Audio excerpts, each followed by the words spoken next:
Media Project. Boy, I tell you, my family's really been on me like a horny prom date since we drove all the way to Bedrock City, only to discover it's been permanently shut down. So we went to Vegas instead, and I nearly lost the kids in a game of craps and got a restraining order from a showgirl. Geez, you think I'm the bad guy. But there's got to be a place to take the family this summer. I know a place. How did you get in? With a brick through the window. That makes sense. Why not take the family to Busta Rhymes Island? Busta Rhymes Island? Stop repeating what I said. Sorry. Shut up. Busta Rhymes Island has rope swinging, blueberries, and stuff that Busta would enjoy. That sounds right up my street. It sure does, you cheap bastard. Well, I can't get mad if it's the truth. Busta Rhymes Island is in no way affiliated with Busta Rhymes. Just ask Kevin O'Brien. Busta Rhymes Island's a real place. Look it up on Wikipedia or Google Maps, or just ask Kevin O'Brien. Excuse me, do you mind if I join you?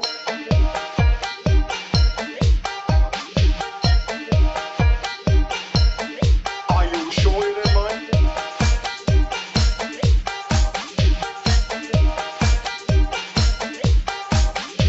You're absolutely sure about me to stab you? Found your reinforcements, GA. I'm teleporting them in now. Got that. Thanks, T. Well, you wanted Superman, now you got the Crimson Avenger and my ex-sidekick. Ex-partner. Speedy, we gotta do this now. Hello and welcome to the Mental Suppository. I'm Brett Herholtz. And I'm Andrew Shanley. And today we're going to be talking about an artist, a comic artist, who I think might be the most influential artist in comics ever. Yeah. I mean, there's so much it's hard to like encapsulate all this stuff. Green Arrow, Batman. And we'll get right into it. Right after a sponsor I think everybody should know about. The Mental Suppository, brought to you by Big Willie Apparel. Hello, I'm William Cockburn, president and founder of Big Willie Apparel. We offer a variety of t-shirts with clever slogans such as, "You'll get a nut off when you have a big willy," or "You'll catch a beauty when you wiggle a big willy in front of them," and my personal favorite, "It takes two hands to wax a big willy." Ha ha ha ha! I'm sure those will be popular with college kids. Why's that? Aren't they all a double entendre for guys' junk? No, one is a slogan for an automotive apparel, the other is for our bait shop, and the last is for our line of surfing apparel. Where on earth did you get the idea that is what it meant? Well, that's what it sounds like. No, it doesn't. Yes, it does. Big Willie Apparel. You'll find Big Willie is hard to beat. Big Willie. Beat. Get it? Ha ha ha ha! Ha ha ha ha ha! Ha ha ha! You people are the worst.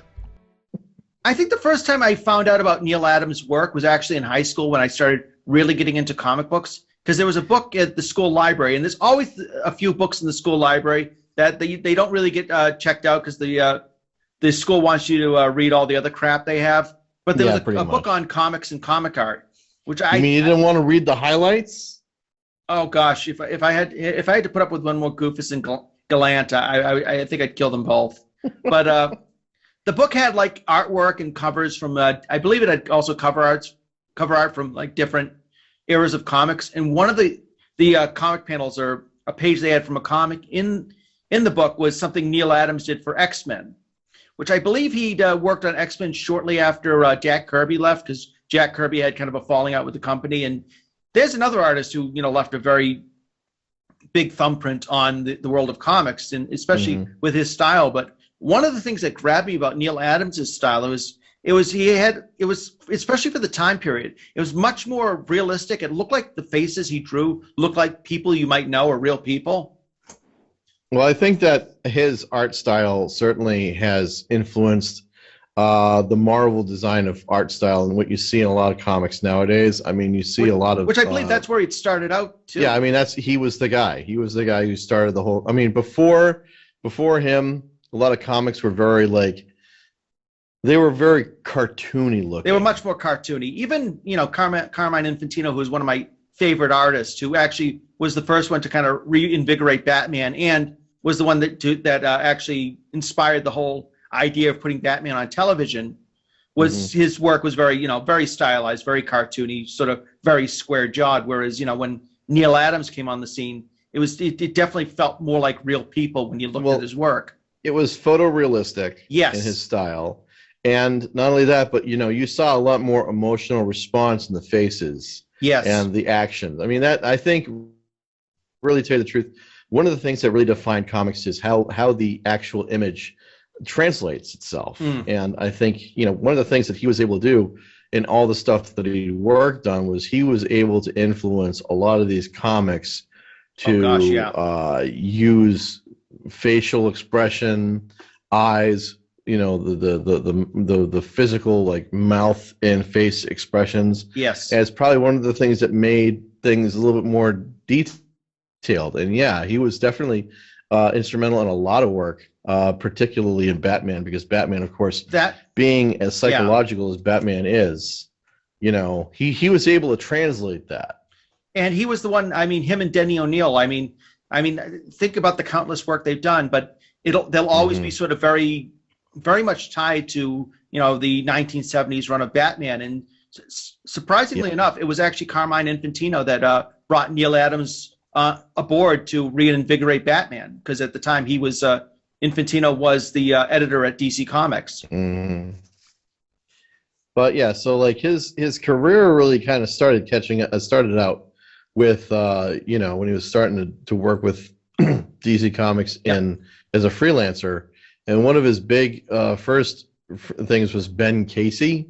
Okay. That was a character that he put in for. It was like basically something that he was. It was like he was trying to do something for a comic strip and everything else like that. So he helped to create that. He was a notable illustrator on the Ben Casey thing. And I think our listeners need to know about that. It started out in the 1960s. I think our listeners need to know about that in the sense that a lot of comic book artists at the time, it's like, especially like in the 1940s and 1950s, comic books were considered a stopgap. The comic artists actually really wanted to do a newspaper strip. That was like that was going to be like the big time for them. It wasn't like even now. For a while, comic books were, sort of a big thing, but now it seems like it's sort of like comic books are like a stopgap. So your series gets picked up and made into a movie. But at the time, you were in comics because you wanted to be you wanted your own newspaper strip. That was that was showtime for you. And so, like, the Ben Casey character was a idealistic, like, neurosurgeon at a hospital, and it was a TV. It was like a TV thing, and it was like an early movie thing. It was around for a while, and so it was translating that from TV to comics. And right. So that's one of the first things that he really did, and it was for Boys Life magazine. Oh, really? Oh, wow. Okay, that I didn't know. Yeah, he did. Let me see. On the strength of his samples, he did a lot of advertising. He did a lot of commercial art. That was his. Yeah, that's how a lot of artists start out. They gotta like pay the bills. Actually, the other thing, especially in like his Batman comics, another thing he incorporated in it was stock photos of cities behind Batman, like actual Xerox pictures of cities, which is something that artists like Todd McFarlane used in his run for Spider-Man. That started out with like Neal Adams. You can almost say like he beat Andy Warhol to some of the things that he did. Oh, absolutely, yeah. And when I said he started at Marvel, I think when he came over to DC at the time, Marvel had been like incorporating a lot more characters, basically characters with problems. If you look at like the Fantastic Four of Spider-Man, they had like these real world problems, dealing with bullying or feeling like an outsider. And I think being a Marvel, starting out at Marvel, he brought a lot of that sort of mentality when he was doing stuff like Batman and Green Arrow, where it's like him and Denny O'Neil decided they wanted to bring Batman back to being sort of a gritty crime noir type of character. And that was like the beginning of I feel like that was the beginning when they started like phasing out the Caped Crusader element and bringing him to be more of the Dark Knight detective sort of character. And I know a lot of like the movies. What's Go that? ahead. Oh, I sorry. was about to say one of the things that he did was he actually also one of the first titles that he really worked on was X-Men as well. That's right. Yep, we just mentioned that, and that was one of the ones I saw in the book, and I was so taken by his style on X-Men. I mean, and that was a hard act to follow too. He was, Yeah. I believe, he was following right after the great Jack Kirby. So yeah, I mean, Mhm. and I just remember being so taken, just by the way he drew his characters and like he had there was a panel of Cyclops, like with the laser bolts coming out of, or the beams coming out of his eyes, and he's just his mouth, he's always did like the wide open screaming mouths on the Neal Adams characters that just made his characters and his drawings just so dynamic. And so a lot of that came over. I mean, the emotional aspects did come over when he started working at DC, and especially like the Green Lantern, Green Arrow title, which were two characters that had kind of started kind of becoming very stale. He actually reinvented the Green Arrow and made him more of what I believe people would call nowadays a social justice warrior. Whereas before that, the Green Arrow was kind of just sort of like Batman with a bow. He was a rich guy who had no superpowers, but was just really, really capable with a lot of trick arrows. Mm-hmm. And when Neal Adams and Denny O'Neil took over the book, they made him more of they brought in these more social elements and made him more fighting for people's rights. And a lot of the stories in Green Lantern, Green Arrow dealt with stuff like racial issues, overpopulation. That was actually really a big product that time. Drug addiction. They also dealt with drug addiction in that book. Yep, he did. And Neal Adams still kicks himself because Stan Lee kind of beat them out because they had a Spider-Man title that came out that dealt with, I think it was like popping pills or something like that. But it was like the first one that dealt with addiction. Mm-hmm. But I feel like Denny O'Neil and Neal Adams went a little further than that when they actually made the Green Arrow's sidekick and ward Speedy a heroin addict due to Green Arrow not being there for him because he was too busy, sort of fighting all these different issues, in just a way. That was the other thing. They also had they ended up doing like a Jack Kerouac on the road with Green Lantern and Green Arrow in those books where they're traveling around the country, sort of fighting all these different problems. And for the time, it was really, it was really deep stuff to be doing in a comic book. And if you don't mind, actually, there was the one panel that was always the one scene that was always kind of the most famous, that became the most famous panel for the Green Lantern, Green Arrow, was this scene where basically the two characters are in the midst of an argument because basically the Green Lantern's seen as being very clean cut, very white conservative Republican, and the Green Arrow is just trying to get him to open his eyes to the real issues. And this older African American gentleman comes over during their argument, and he says, "I want to ask the ring slinger a question, Mr. Green Arrow." And the man walks over to the Green Lantern and says, "I've been reading about you, how you worked for the Blueskins, and how on a planet somewhere you helped out the Orange Skins, and you've done considerable for the Purple Skins. Only there's skins you never bothered with, the Black Skins. No. I want to know, how come? Answer me that, Mr. Green Lantern." And in that last panel, all of a sudden, it's like the Green Lantern's shoulders just slump, and he just says, "I can't." Just realizing his own foibles. But at the same time, even though they make the Green Arrow very outspoken and vocal, they also bring his own problems and his own shortcomings up. That he's not perfect either. No matter how self-righteous he seems, he fails his own adopted son and sidekick. So it's like this is sort of the Marvel thing of bringing real life problems or real problems in making the characters more in depth. Not just making like before that. They'd been kind of the clean jaw, clean cut sort of characters who didn't really have any shortcomings. But now you suddenly see both characters have their own problems and their own shortcomings. And even with Batman, it's like one of these things. He wasn't. They kind. Making him sort of the grim avenger of the night. He's still haunted. They sort of. I think that series with Denny O'Neil and Neal Adams sort of brought up him being more haunted by his parents' death than they really did in the comics for a long time. I mean, it's basically you had like the one story in like the 1940s where it's like, his parents are killed, and then they sort of never mentioned again until the point when they start doing these more grimmer and darker stories in the 1970s. And I'd like to mention, I know a lot of the movies like the Christopher Nolan trilogy and the Matt Reeves movies have probably mentioned being influenced by the Neal Adams and Denny O'Neil run on Batman. But to be honest with you, I feel like they kind of missed the point as well, because they've tried to be too dark and too real. Whereas I feel like the Denny O'Neil and Neal Adams run on Batman was more closer connected to Batman the Animated Series, which was a bit more dark noir, but it still had a lot of lightness to it, because there was another panel I loved in one of the Batman books that Neal Adams and Denny O'Neil did, where there's like some weaselly little public servant is like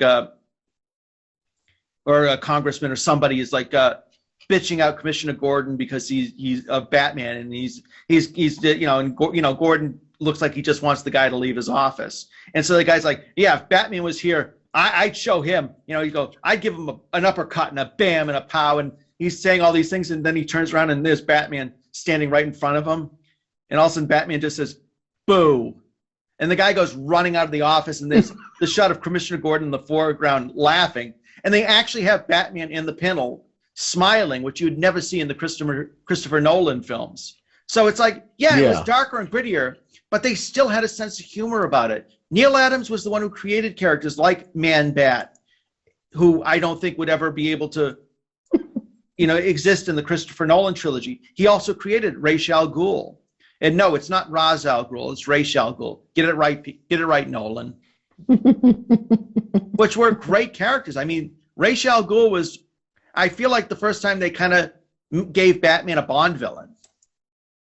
Yeah, that's true too. I mean, like, obviously comics just definitely needed to evolve. Yes. And the 60s, you could not have asked for a better time for that special necessity to call, for that. I think that, like, if you look at like his resume of his work, just over the thing, like The Brave and the Bold, yes, Arrow, Strange Adventures, Superman versus Muhammad Ali, that was a weird. It's like, why would you? I don't. Still, it's Neal Adams' work, and and again, I mean, it looks like Muhammad Ali. He just, but I mean, that was what he did. People. Yeah, he kind of really pushed the boundaries of kind of connecting the fantasy world with the real world, and kind of like giving comics a more of an adult thing. So like, one of the problems is that comics is always it made comics evolve so that adults could read them too. Yes. And that's something like I've mentioned about, like, especially like here in our country's like belief is that it's like we have this tendency to go with, cartoons are for kids. Right, absolutely. It's not like that in other countries. In Japan, Japan, comics are considered, are considered, you got anime, you got manga, you got high-end. People read it all the time over there. I mean, what's the problem with us? Agyo or whatever that is. Yeah.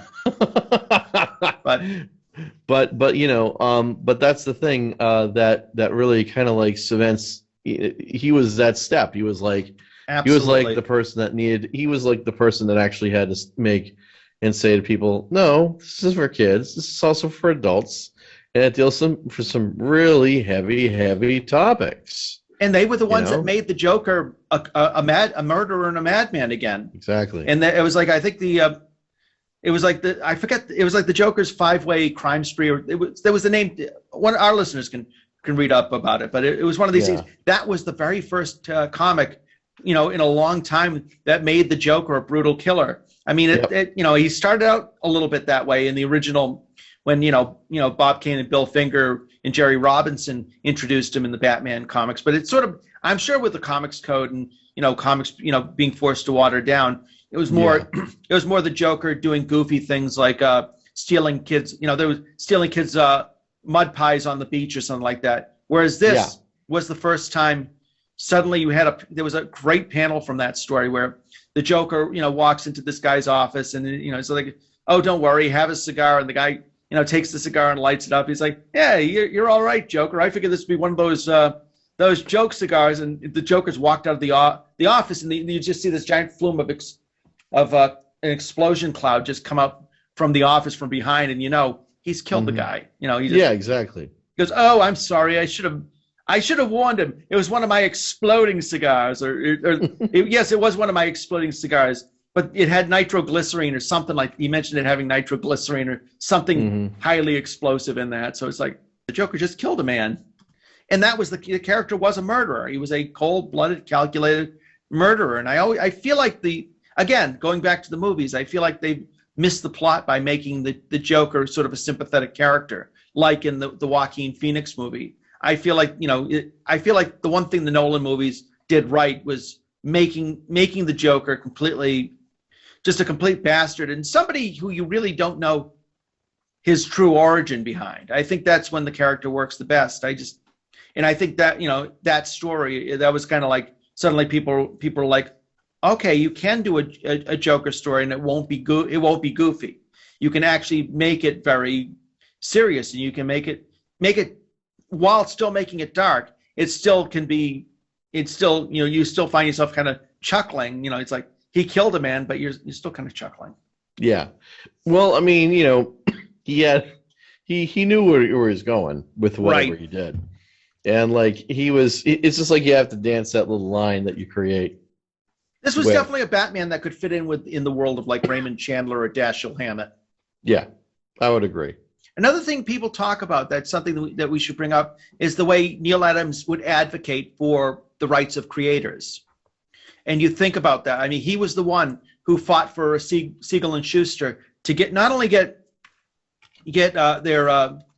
their names mentioned as the creators of,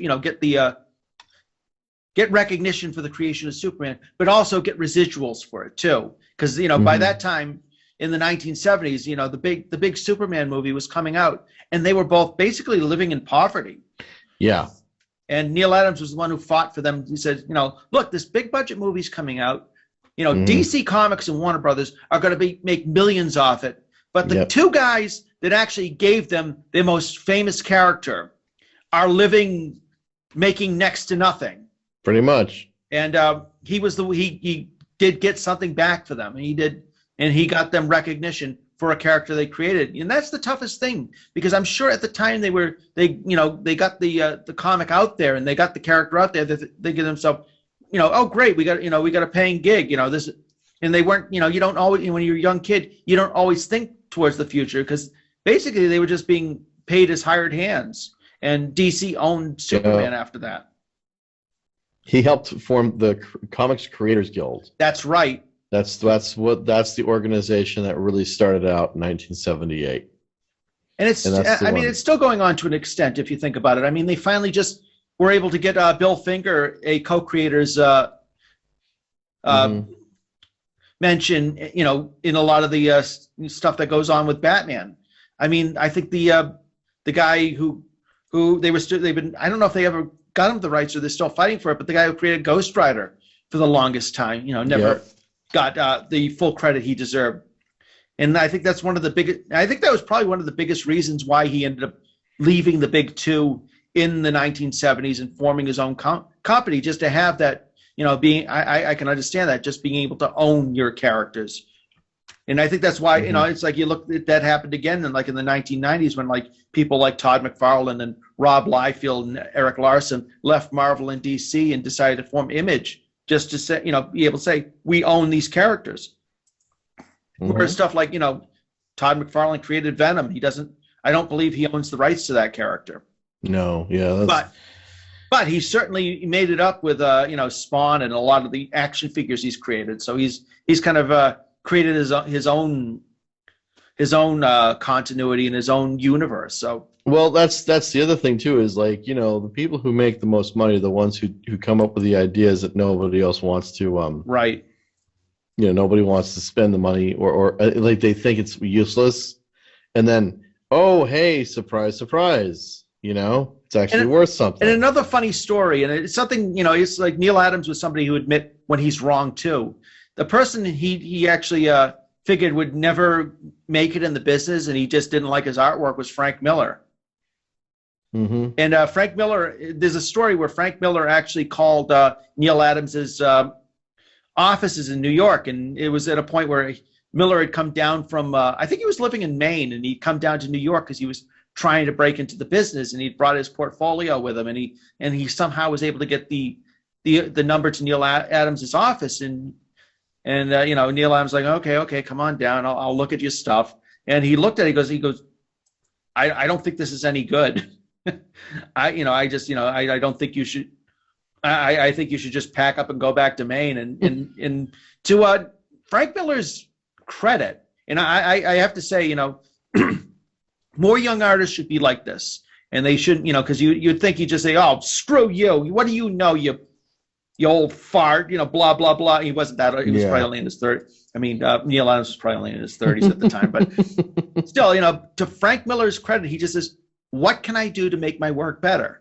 Yeah. And that's always something that a young artist should say.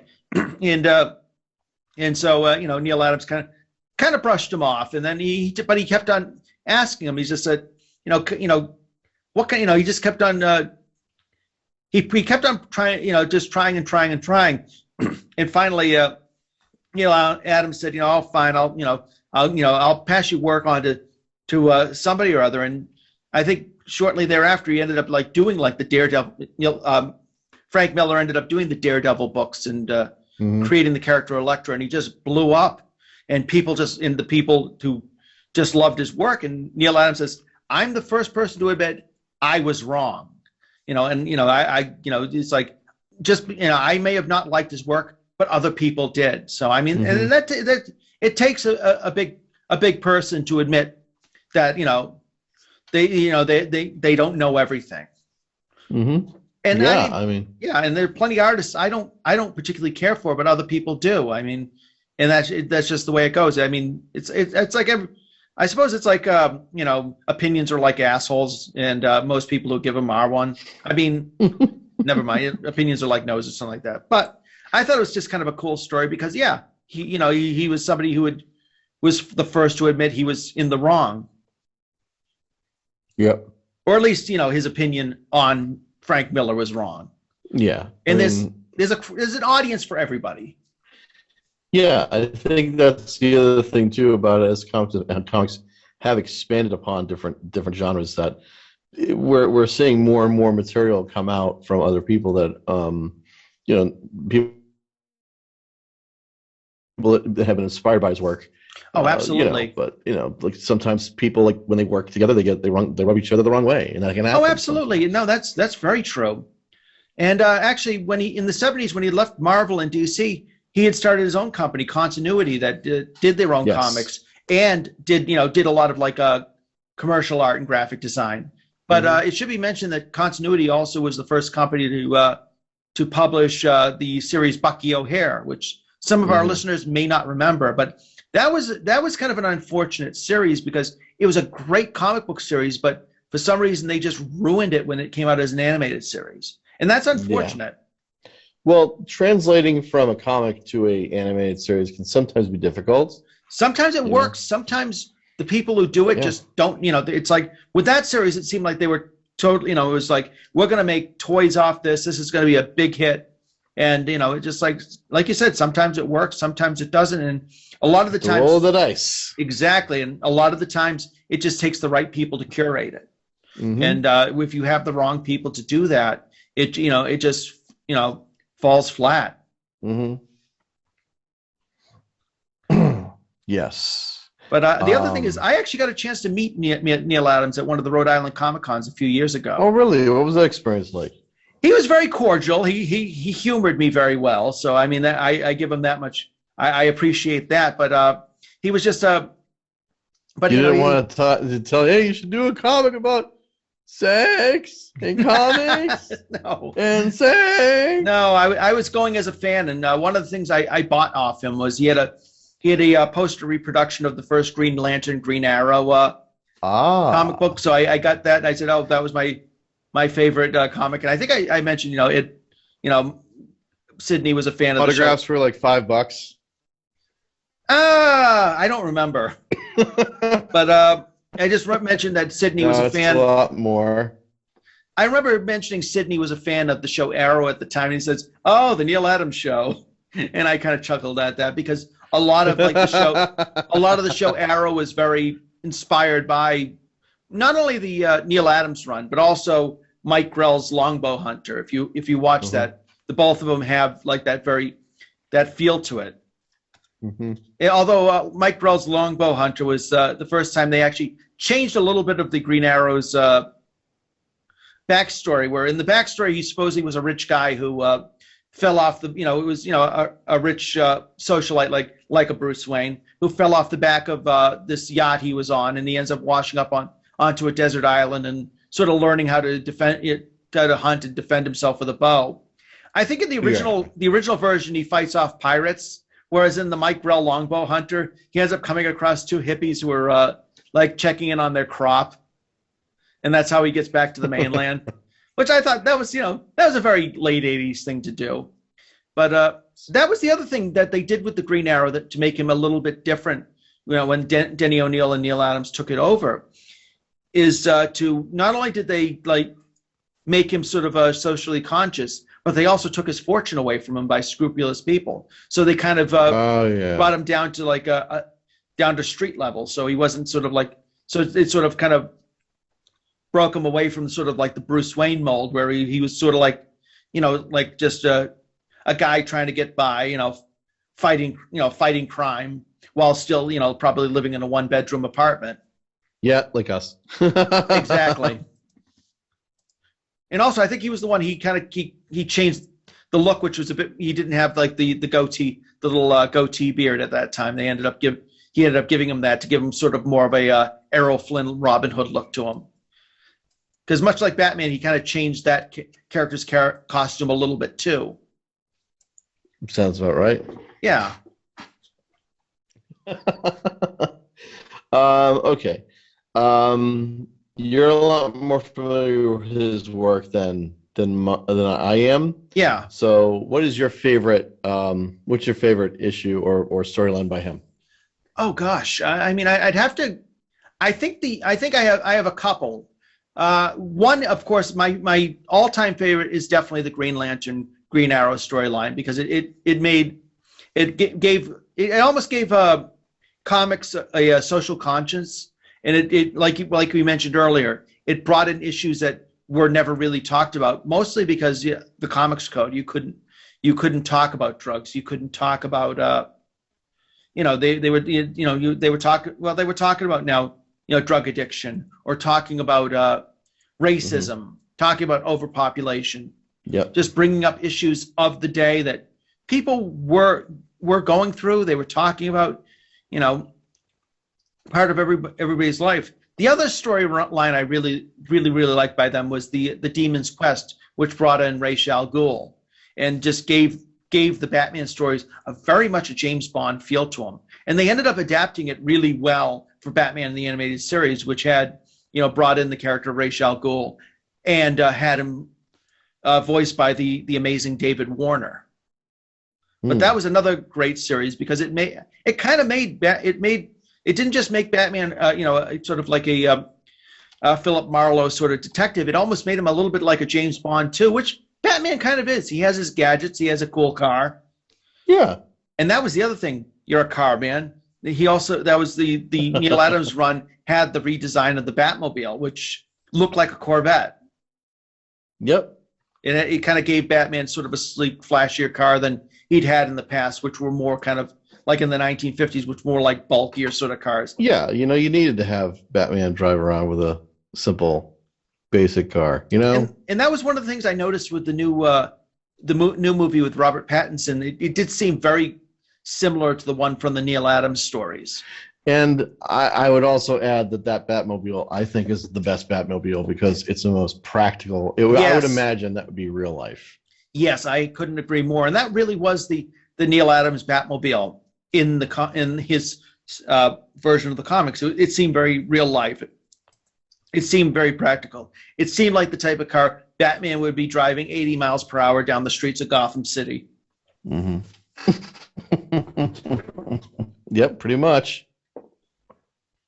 Pretty much. Do you have any stories that jump out to you that you might have read that you think were great, that you enjoyed by Neal Adams? Oh, honestly, it's kind of hard for me because I really didn't grow up with a lot of his stuff. But that's understandable. I know his influence. His influence. He's had such a very huge career of doing all different kinds of stuff. So, and just finding out he just passed away recently was a big surprise because it was just, again, so sudden. And he's also going to have. There's lots of people who've been influenced by him. Yes. In the next, the ensuing years are going to be focusing on more stuff that he's done, and it's not bad at all. Yep, he brought, like I said, he brought emotions into comics, and even like a lot of the later artists. I mean, especially into the late '70s, early '80s. I mean, even with like Marv Wolfman and George Perez's run on Teen Titans, you can definitely see that influence of making the characters more emotionally, more emotional, more real life problems. That definite Marvel, and they were actually both Wolfman and Perez both came over from Marvel Comics, so they too, much like Neal Adams, brought that aesthetic of having superheroes with issues. They're not perfect people. They make mistakes. They have regrets. Actually, another book that another character that Neal Adams did that most people might forget was a character called Dead Man. I think so, yeah. And there was a character by the name of Boston. I don't know if I'm not sure if he. I get that somebody else might be able to answer this. I don't know if he created the character or if it was a character that was already developed through DC Comics that was sort of like a one of those back of the anthology book sort of thing. But he sort of added an extra sort of bit of spookiness and realness to the character. But Dead Man was a man by the name of Boston Brand, who was, I believe, a daredevil circus performer who was killed, and his spirit sort of comes back to sort of I guess fight crime, but also to sort of avenge his own death. He kind of becomes like an avenging spirit. Okay. It was a great character design. I mean, he's just like, it's sort of been interpreted in different ways by different artists, but I just remember like the character with the chalk white face with like the red uniform with like the high disco collar on it. It was a great character design. I mean, there's been a few artists like Kelly Jones who did a lot of like the Batman Dracula Red Rain books who made him look a little more skeletal, but it's a character that sort of has appeared in several incarnations. But Neal Adams definitely I think made that sort of a front running character. Yeah, I remember that. Yeah. And also some of his lesser characters like Phantom Stranger or the Spectre, and again some characters that were kind of from the golden age that were kind of a little bit forgettable, but again taking what kind of the MCU does now and taking like bottom rung characters and making them characters that are more interesting. Yeah. It's one of those things I felt like it just happened. It's something we probably needed to talk about because he had just done so much with in the world of comics, and you could still see just still see a lot of his influences now with different artists. I mean, there was an artist by the name of still around by the name of Alan Davis who had done like Batman Year 2 as well as a lot of like books like Excalibur for Marvel, and he was one of these. You look at his Batman, it very much looks like Neal Adams' version of Batman. And another artist around the same time as Neal Adams, Jim Aparo, is another very amazing, influential Batman artist who has a very similar style to Neal Adams, and his earlier stuff was amazing when he was doing his own inking, and it just like had that sort of very gritty, smudgy, dirty look to it that just really fit the world of Batman. Mm-hmm. And another was I believe Brian Bolland, who did The Killing Joke, who was another one it looks very similar to the Neal Adams sort of art style. Totally. Yeah. Good stuff. Good stuff. Absolutely. He'll be missed. Yes, he will, and I mean, he left a really big impact on comics, and it's gonna be remembered for years. I mean, yeah, you just you can go online, just look up his work, just look up the work he did for Batman, for X-Men, Green Lantern. I highly recommend picking up the Green Lantern, Green Arrow series if you want stuff that can still, you can still sort of relate to now in a lot of the things we've gone through in the last few years. So, mm-hmm. Back in the day, they'd probably just say Green Arrow was like reimagined as a liberal, and sort of a hippie. But now it would be he'd be considered a social justice warrior because he is fighting for social justice, and it's still something. I feel like Neal Adams was actually the character. He actually created the character of Jon Stewart, who has become a really recognized Green Lantern character. Mm-hmm. He became like not Jon Stewart like the Daily Show, but like not that Jon Stewart. This was Jon Stewart, who, if you watch like Justice League Unlimited or the original Justice League cartoon, they even fleshed out the character even more. Whereas the first one, it was a little bit of a they made the character a little bit of a stereotype. Yeah, but I feel like it was still important because you now have an African American superhero who is not. They're not making him sort of like with the name, not making him with like the name Black Vulcan or something like that. He's a Green Lantern, and they even. I feel like they filled out the character even more and gave more depth to him through the Justice League cartoons. And I feel like the Justice League cartoon was what made Jon Stewart's Green Lantern even more recognizable and popular, not just because he had like the phenomenal voice acting of Phil Lamar working the character, but they gave him a really great backstory, which I'm not sure if they really gave him that in the comic books. Because there was a lot, there's a lot of those characters where like Mr. Freeze or Poison Ivy that really got more fleshed out because of the animated series. Yeah. And I think I mentioned earlier, Neal Adams created one of my favorite Batman villains, which is Man-Bat. And that was and I feel like that was one of the characters, if you were to do it in a movie, you could make that character absolutely terrifying. Because it's sort of very much like a Jekyll and Hyde, where he injects himself with something and he becomes this sort of monster. Yeah, and it's like sort of like the sort of the opposite of Batman, who's a man who dresses like a bat. This is a man who becomes a bat, an actual physical bat. Yeah. It's definitely totally cool. Oh yeah, I mean, it's like, again, they showed it. That's why I said I've always preferred the animated series over a lot of the movies because of their willingness to include these characters, whereas somebody like Christopher Nolan would say, well, we can't use Man-Bat because he can't exist in the real world. And it's like, why the fuck not? Why can't he exist in the movie? This would be a great character to have in the movies because I think you could add an element of horror that you never really had, or suspense that you never really had in the Batman in any of the current Batman movies because they've been so grounded. Yeah, exactly. Strangely enough, the ones that come closest to that were actually the Zack Snyder Justice League, which, sort of embraced the whole sci-fi superhero thing. But even that, fell short. Yeah, exactly. Yeah. So go out there, look for his work, and thank God he was around. Yeah. Good way of putting it. Just I've just been reading so many of the people who have just said, friends of mine who said how much his, work influenced them and how much, just the panels he did. And yeah, I mean, you just go online and look, he was really the first artist I felt like that, besides like Jack Kirby, who did like these like really dynamic panels. But in the way where Jack Kirby's was more of a comic book style, this sort of had more of like an action movie, style to Neal Adams's work.